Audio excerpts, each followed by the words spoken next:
This is Brian Wallace from CLA, and I'd like to check in with you with an update on all the microfiber filtration mandate legislation that's been going on and that we've been working on here at the association over the last, I guess, year and a half now. For those of you that need a reminder, there's been legislation introduced in both California and Illinois that would require that each and every washer, including commercial washers, be equipped with its own onboard microfiber filtration system that would screen those pollutants down to 100 micrometers, like the length of the width of a human hair. And you can imagine that CLA jumped right in to represent the interests of the industry, pointing out that this would be not technically feasible. We don't have the space for it. It would add a ton of cost. Not just to the equipment, but the maintenance, as well as eventually impacting the end customer who's coming into the laundromat to do that chore. So we activated, and just a quick update is that we were able to turn back that legislation in California. So currently we're in good shape in California. In Illinois, we also engaged a lobbyist, and we were able to turn back the legislation that was slated for the spring 2024 session. So as we stand here now, we do know that the work will need to continue. Next year, we think that Illinois is going to be a problem. And next year, 2025, is also very likely to have a study group opportunity with legislators in California to try to hammer out a better solution than individual filters ahead of the 2026 legislative sessions there.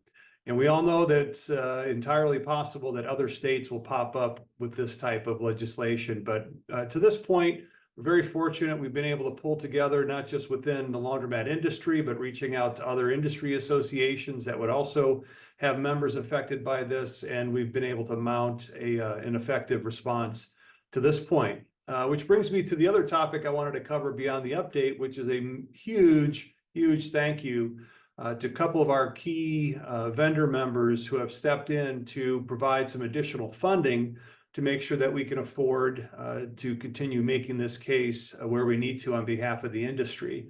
When I mention all the time about engaging lobbyists, well, it's a very, very expensive endeavor. So even beyond our horsepower here at our staff and the time that we put into the effort, you do need to engage with local experts to make sure that our voice gets heard in those circumstances. And like I said, we're able to reach out to some of the washer manufacturers and essentially make another assessment financially to have them contribute to what we're doing. And so I can't thank these groups enough. That list is Alliance Laundry Systems. It includes Dexter Laundry. It includes Girbau North America, and also includes Laundrylux. So all four of those companies have stepped up with financial support to help underwrite some of these efforts that we're making on this issue. So between their support and the annual dues that you all are paying across the country, really make it possible for us to engage in this advocacy work. And maybe not all of you are in Illinois or in California. Well, you know very well that these issues, when we attack them at the state level, certainly helps us in future states. And we want to snuff these things out before it comes too close to home. So just a update here as we start to enter into the fall of 2024. Wanted to let you know that we're on top of the microfiber issue. There aren't any direct imminent threats in terms of legislation. We're planning ahead for 25 and 26. And we've been able to really set that course with the additional financial support from Alliance, Dexter, Girbau North America, and Laundrylux.